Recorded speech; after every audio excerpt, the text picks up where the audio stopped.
Oh, good morning, everybody.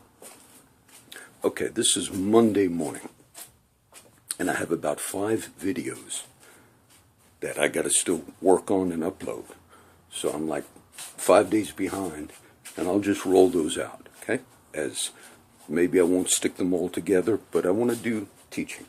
You know, this morning, and I did a good prayer time. I got up at about 2, and I've been praying until just now, but I had the intercession time that I really like. And really, if it's too late, like if it's sun starting to come up, I don't like that. I'd like seeing my stars in the morning. And I see the Big Dipper, but to me, when I see the Big Dipper, it looks like a kite. Okay, but it reminds me of Scripture, and one I just posted or wrote recently. I profess this day unto the Lord my God that I have come into the land which the Lord God swore unto our fathers to give us. And it's just good. It has a lot of meaning to me. And actually, those are the stars that in Genesis chapter 12 and also Genesis 15, where God makes the promise to Abraham. And look at all these stars, and so shall your seed be. And Paul in Galatians says, all who believe, circumcision of the heart, all who believe are the fulfillment. We are the seed of Abraham, Paul says.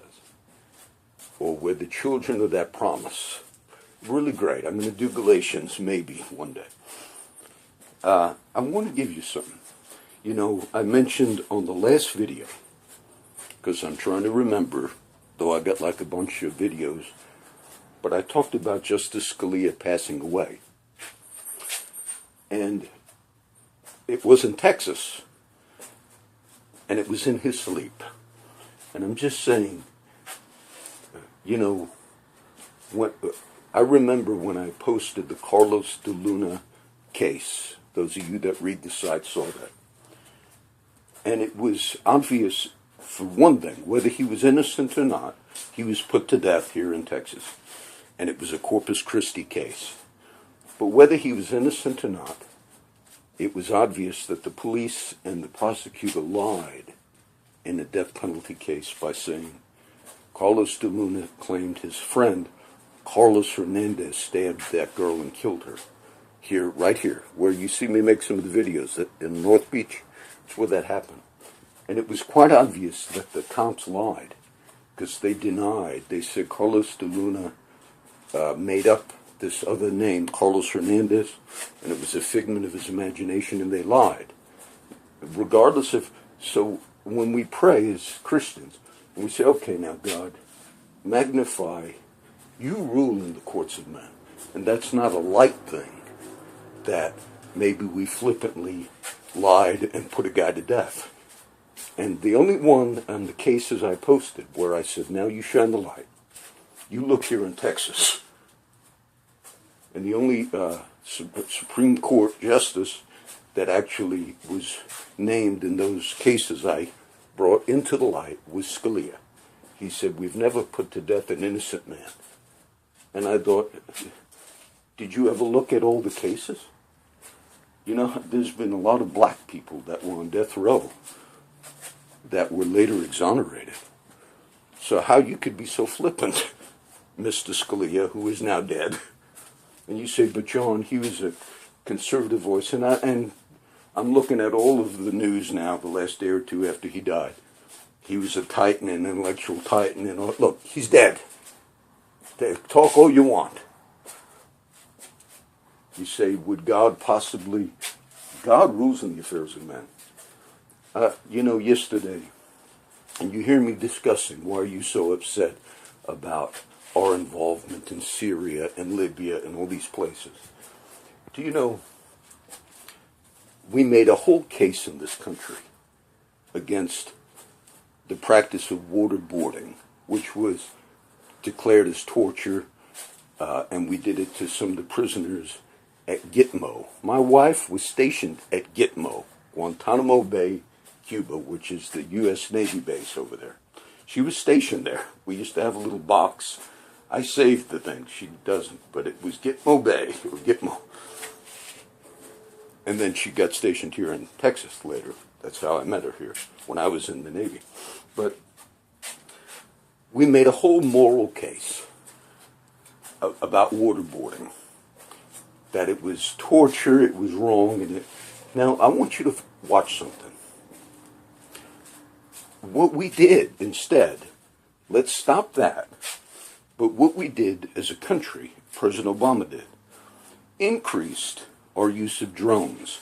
Drones are simply the remote control planes that go in and target various people that we consider terrorists. Yemen and different countries, we do this. Now, the droning program, which a lot of people are against, I too am against, because it's just inherently unjust or cowardly to use remote control planes and to have collateral damage. Meaning sometimes we've killed kids and sometimes we've killed women. And look, I heard one of the pilots that did the remote control droning, he came out later and he himself, some of them said, no, it's not good because it's like we're playing video games and we have no real conscience of life because we realize it's like a video game. That's what they were saying. Our military men that did it and finally stopped it or got out of it. But what we did as a country is we said torture is morally wrong. I agree. So waterboarding, we said, is considered torture. Okay. But we increased another program called drones, which kills children and women sometimes. Sometimes we hit a wedding party, we made accidents. So how could we make a moral judgment that now that we have replaced, get rid of the waterboarding, let's try and close Gitmo, whatever your political thing is, the president's trying to close it, but yet we've increased another procedure that actually kills kids every now and then. How is that morally better? It's not. It's not. Then how come we do it? Because it was a political thing. ISIS beheaded what got us as a country to begin, now we got to get them. Now we got to really go after ISIS. Is because they did public beheadings. They did some things publicly. And we seem to think that maybe the public beheadings, which are terrible, somehow it's worse than any other type of killing. You say, but John, it is. Murder is a bad thing. Killing is a bad thing. And right now, when you hear me comment on the Russia thing, Russia this week said, I could maybe post it if I remember, but they basically have made statements that, look, we might be heading to a World War III. We are back in Cold War posture with the United States. And this week they came out and said they had discussions with us about Syria this week. And they said either the U.S. gets on board with us or we're going to be heading for a clash. That's what they said. And if you honestly look at what Russia is saying about Syria, Russia's correct. Russia is basically saying they back the president of Syria, whose name is Assad. Now, Assad is just as bad as a lot of these other guys all around that part of the world. But Russia has said, if you depose Assad, his military is fighting ISIS, ISIS is fighting him. If you get rid of Assad, that place is going to wind up worse. Now, how do you know Putin is right? We had Democratic Congress people in this country basically say the same thing, that we have to rethink. They told the President Obama, your strategy, President, some Democrats said this, your strategy that we're going to remove Assad and we're going to fight ISIS, we got to rethink it. So, there are Democratic congresspeople that actually agree with Putin's position. Why is that important, John? Because we are saying, no, we need to stick with our position because it might make us look bad. Because we already said we got to remove him, and we just can't look bad like that. Because if we look bad like, but wait a minute, if our position in the end, which it would, so destabilize Syria, which is already destabilized, okay? But in the end, if it would be worse, because what we did in Libya, we said it was a just thing to remove the leader of Libya, whose name was Muammar Gaddafi. And so we removed him, and Libya now is really run by ISIS has got a presence in Libya, which they never did before, and it's run by militant militia groups. They vie for power there. So Libya, all the years that it existed under Muammar Gaddafi, was more stable, less killing, less murder, and after our involvement, it went to hell.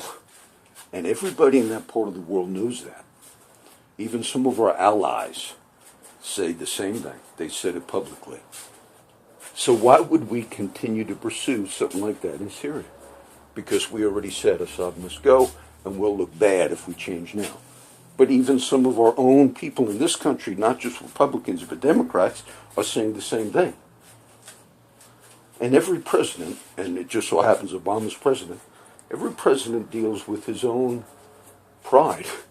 His own, oh, you're going to make me do something? We'll show you. Now, you might have positions on all types of things, but when it deals with life and death, do you think God would intervene? Do you think maybe God would take life? See now that I am He, and there is no God with me. I kill, and I make alive. I wound, and I heal. Neither is there any that can deliver out of my hand. For I lift up my hand to heaven and say, I live forever. That's God saying that in Deuteronomy. And all I want you to understand, as you hear me talk about all these issues, God rules.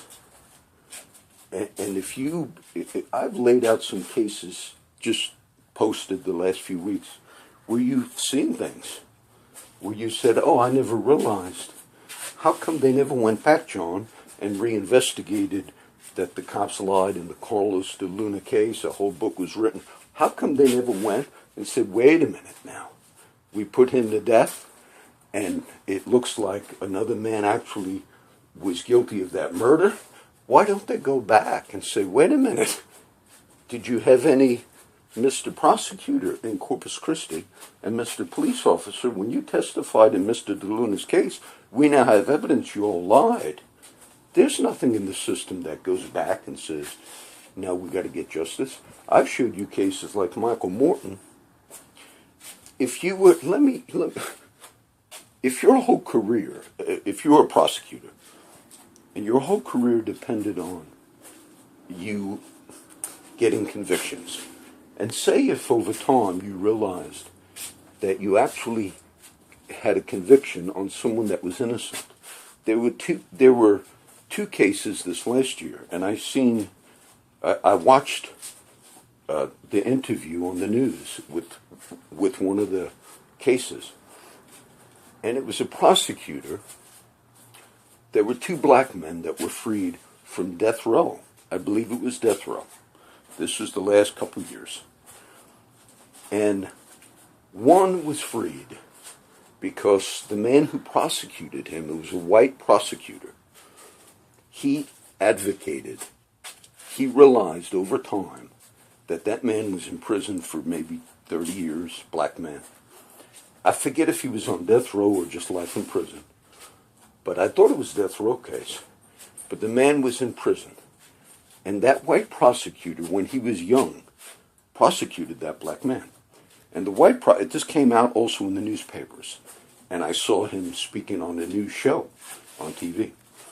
And the white prosecutor, over time, remembered that when he prosecuted that black man for a murder or a rape or whatever it was, he remembered that the defense made mistakes, that there were things like he thought, oh, if the defense actually brings up a certain thing, we might lose. But he remembered the defense. They didn't know. They were not good defense. And so his job wasn't to come out and say, look, there's also evidence. You saw the cases here where you had the courts here just charge our local district attorney, Mark Skirka, with prosecutorial misconduct. Again, and saying you withheld evidence, all that. So in this one case, the prosecutor who prosecuted that black man, he realized, man, the guy's innocent, and he's already been in prison for all these years. And so they eventually, he came out, and the evidence came out, I forgot what it was, and the guy was innocent. Now that prosecutor did a public mea culpa, a public repentance, because he's older now. And he said, I did wrong. It was almost like he was convicted of God.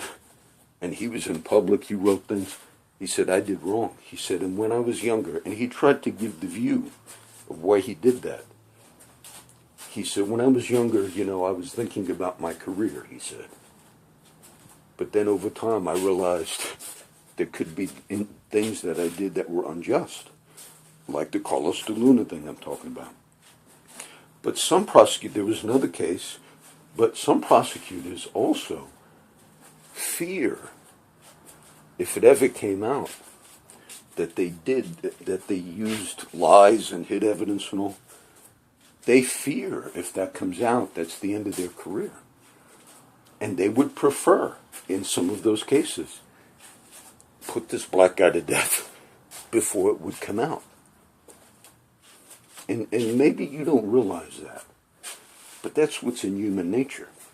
And because of that, that's why I thought it was flippant that Justice Scalia would say, oh, we've never put to death an innocent man.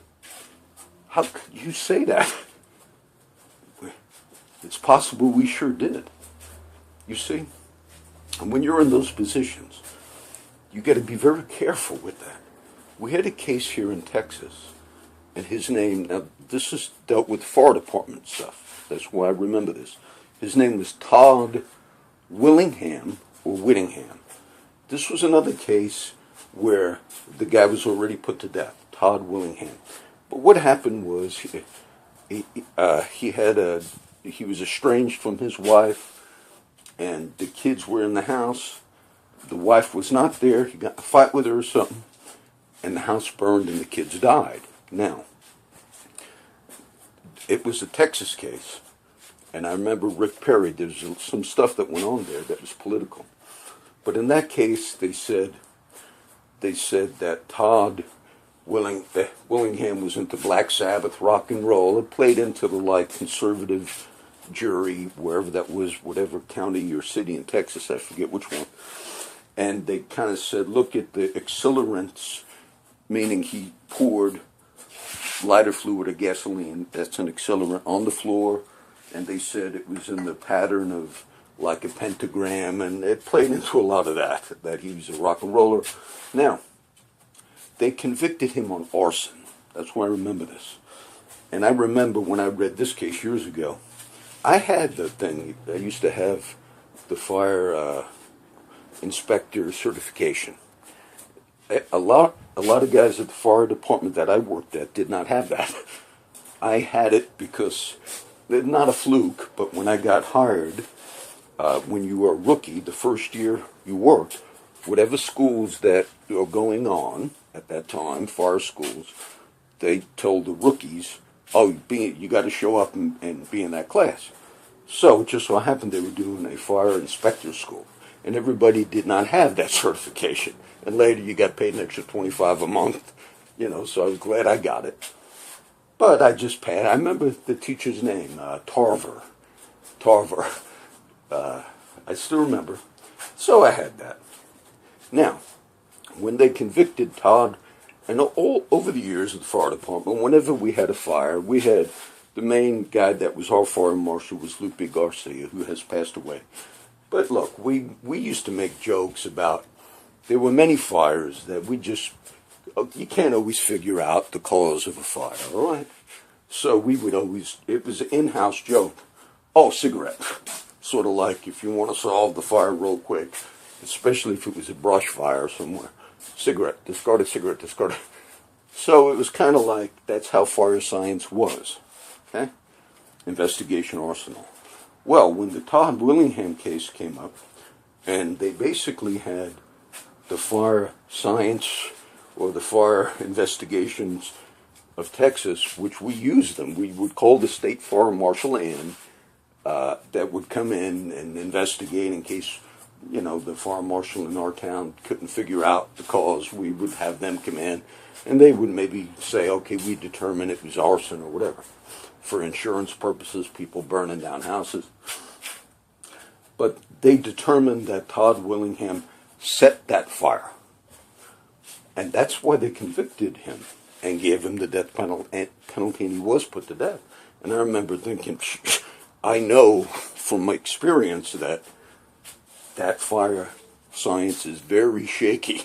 Sure enough, there was a commission that was established in Texas, a fire commission, and this is why it got real political. And that fire commission went in and investigated that fire. And Todd Willingham, over time, when he was in prison waiting to be put to death, he said, he swore he did not set that house on fire. But what he said was, my only crime was I was a coward. And I didn't go in and save my kids. Now, I don't know if this man was guilty or not. But right before they put him to death, his wife, the ex-wife, never wanted to speak to him. And like a day or two before, she decided, I'm going to go and talk to him before they put him to death here in Texas. So she went and talked to him. And then when she came out, she told the media, my husband admitted to me that he murdered our children. It was strange.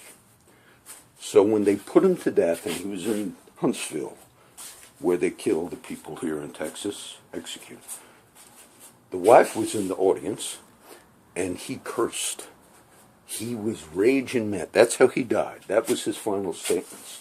You effing bitch. Now, why? And then it came out later that the wife lied, that he did not say that. Anybody with any discernment could figure that, why else would he be on his deathbed saying something like that? Because she kind of got him right at the end. And I remember Rick Perry made a statement, because the fire commission, the new fire commission that was set up before he was executed to investigate all types of things, they were coming out with the determination that that fire was not arson. They were going to make a determination, but it was accidental, and they had all the evidence as documentary on it. And what Rick Perry did, Governor Perry, he dismantled them like a couple of days before. He said, I'm going to fire 2 guys from that board. And then Rick Perry said, obviously that guy was guilty. He spewed out all that hatred, even on his deathbed. He couldn't discern that the reason anybody, whether guilty or innocent, why would they be so mad on their deathbed, curse on their day out of execution? That's why, well, I just explained. So you say, well, John, maybe Perry's not the brightest bulb in the chandelier. Well, this is the problem. This is the problem. If you're not the brightest bulb in the chandelier, then you don't be so Texan tough that you're going to make these discernments. President Bush, I just watched the Republican debate the other night. I like what Donald Trump said. He was fighting on stage. He's probably going to do bad after that one. He blamed Jeb. He told Jeb Bush, your brother was responsible for the mess in Iraq, faking the weapons of mass destruction. I remember we had a girl named Carla Faye Tucker. Carla Faye Tucker murdered somebody with an axe when she was young. And in prison, she became, everybody that knew her, the guards and everybody said, she really had to change. And she converted. And it wasn't just a jailhouse conversion. I remember the story. And even the Pope, she was on death row, and even the Pope at the time made a special plea for Carla to Texas, the Texas governor, George Bush. And I remember Bush, I believe he was governor. I know it was Bush, unless they pled when he was president, but he was governor at the time. But Bush had made like a statement, it came out later, because he said he did not grant her pardon or clemency. He didn't have to. But the statement was, this came out later, he said, oh, I guess she effing wants me to help her or save her or something. And it was controversial because he was trying to present himself as a, converted man and all. But the statement was, she effing wants me to, like, flip, and then they put it to death. Now, if you want to be like that, that's fine. That's your choice. But when you have ignoramuses in charge, I don't take, you judge righteously. You judge righteously. And if you are so definite that we never put somebody to death innocently, make sure you looked at every case before you make that. Because whether you're Scalia, Supreme Court Justice, or whether you're Rick Perry or George Bush, there was a governor in our country, I forget, it might have been Ryan, Buddy Ryan or something.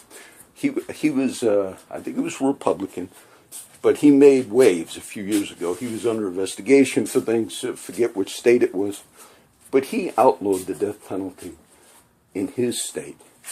And when he did that, it took courage. And he basically said, he put a moratorium on it, because there were so many cases he began looking at where, wait a minute, we've had black guys that are released from death row because we later found out we were wrong. And he just said, the system is so screwed up, we better stop. And he stopped it. And I am not for the death penalty. And if there were times where people we know that they were guilty of terrible crimes. And look, even in those cases, they deserve the death penalty. I'm personally not for it because of these other reasons, okay? But I always found it strange that even if you find a case, which some that I discussed, where you later find out that the people that prosecuted lied, that's not a slight thing. And so Scalia died a few days ago in Texas, in his sleep. And the light of God rules in the courts of men. Don't ever forget that. There are natural disasters over the history of our world that took place. The recorded flood of Noah. I wonder how many cases, you say if there's a bunch of injustice in the region, and it's been going on, there could be prophets interceding that we never heard about or knew about. And maybe some of them, without ever knowing publicly, said, now it's time. And then, got hit with a hurricane. Everybody wiped out. Judges' courts, everybody dead, everybody wiped out. You say, do things like that happen? Let me say, we live in a society where through military action, we do things like that all over the world. Some of our interventions wipe out entire regions. Your whole life, everything you planned on doing is done. Forget mortgage, forget you paid your house, all of it's done. Your whole region, that's happened in Libya, that lies from, and it is possible. I was thinking of that recently. It is possible that, yes, iniquity or sin or corruption gets to a turning point, where, even people that are interceding, natural disasters do happen and can happen, okay?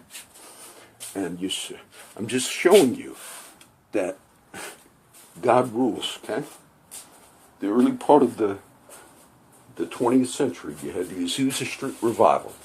I've not done a lot of history on the Pentecostal movement, but it's good history. But there was a man by the name of Frank Bartleman.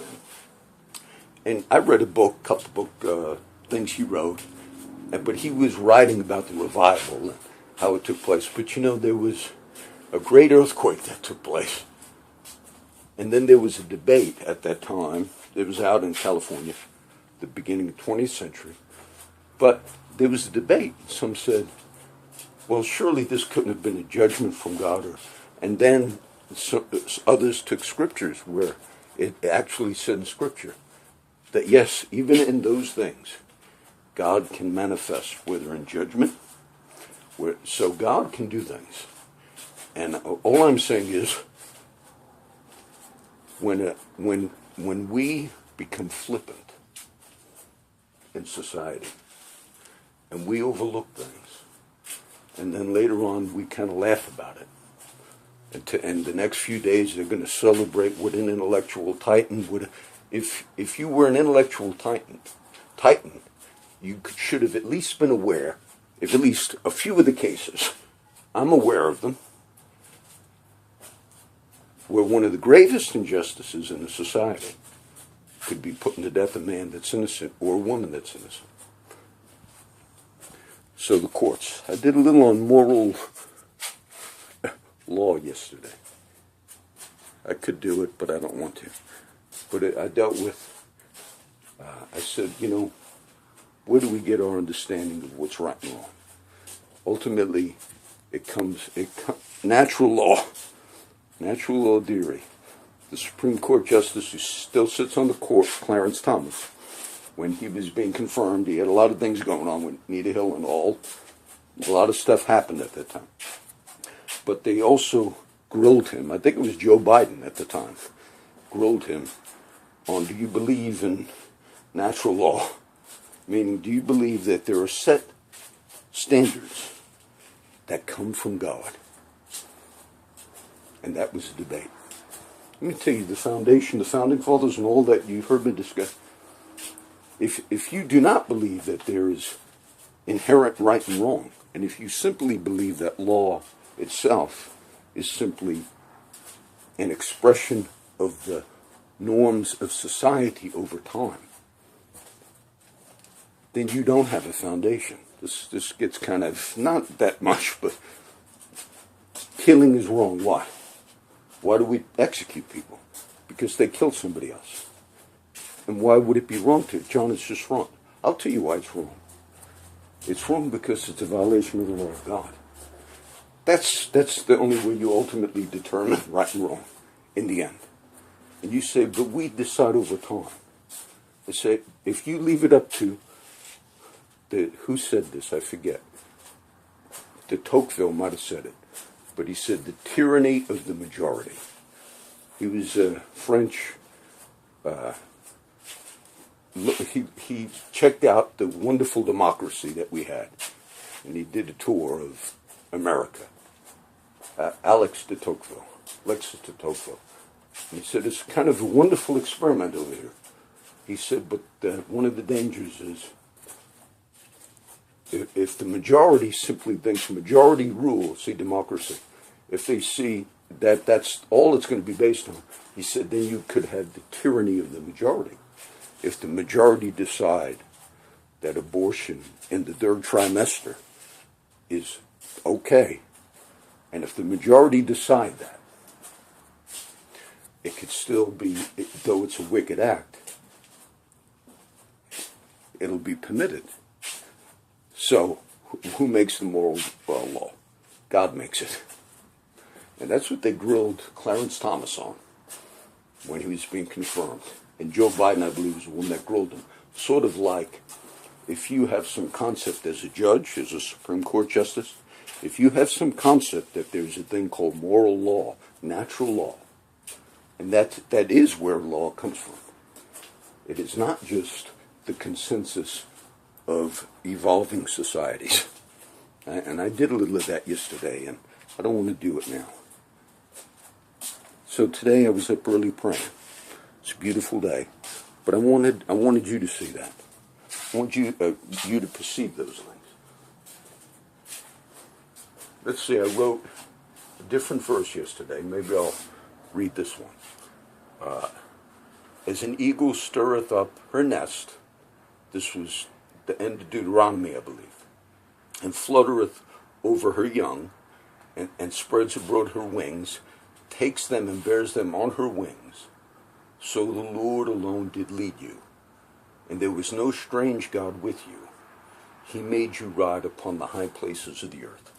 and carried on eagle's wings. It says also, I think, in Psalms, and it's talking about how God delivered his people. It said there was no other God with them.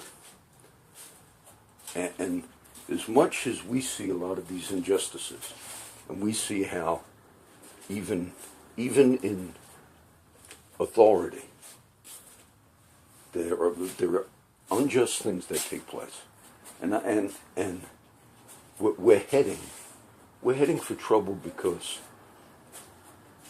even Mikhail Gorbachev, who led the former Soviet Union into the fall of communism, even Mikhail Gorbachev last year, looking at our situation and what we're doing in our confrontation with Russia, Mikhail Gorbachev made a statement and said, in so many words, "What are you doing, United States?" He lives in the U.S., unless he died already, but he lives in the U.S. He said, "You're going to push Putin to war." And I remember Angela Merkel, the head of Germany, said the same thing. The same thing. And what they see is they see that all of these actions that we're taking that deal with the life and death of many people, some of them are political. That's just what I'm trying to show you. Some of them are political. And if it's going to destabilize other countries, and Russia is basically saying, you're doing things in Ukraine, Russia obviously is doing things in Ukraine, but it's right on the border. And we are kind of like, we're going to build up troops there. We're going to build up NATO. We're going to strengthen the region. I think Russia has basically said, which probably has not come out publicly, but Russia has probably made notice to us. If you don't come on board with what we're doing in Syria, because we see it as a destabilization of our own sovereign territory in Russia, because it's over there, it's not in your part of the world, and you keep involving it, I think that they basically have put us on notice through behind the scenes talks that this thing might head for war with you. And I've heard statements where I've heard our military men being interviewed on Fox Sunday morning. This was about a year ago. And they cut the clip. And I forget if it was Gates, Bob Gates at the time. But they said, "You think this might lead to war?" And then the clip was cut. But enough was said where he said, well, basically they're telling us that we might be heading to war. Real war. Nuclear war. There's enough that I've read the last year, not on conspirators, because I'm telling you, we're flippant. We're flippant. And when it's life and death, don't be flippant. Don't be flippant. Political decision, we don't want a waterboard, fine. But the end result is, instead, as a country, we made another decision. We're going to do another thing, which is going to entail the deaths of kids and women every now and then. But it's not as politically bad as actually waterboarding. So let's cut the waterboarding. Those are not light political decisions. Talking about murder, if they're innocent. And you say, well, it's collateral damage, it's accidental. Look, you have the decision to stop the program, which you should, or to keep doing it. So you're going to be held accountable for it. We seem to think we're the only nation that's not held accountable. That's why I think we're going to see stuff within our borders. All right. The Lord bless you and keep you. The Lord make his face shine upon you. The Lord be gracious unto you. Lift up his countenance upon you and give you peace. Oh, I'm up making videos and people are up here. Okay. God bless.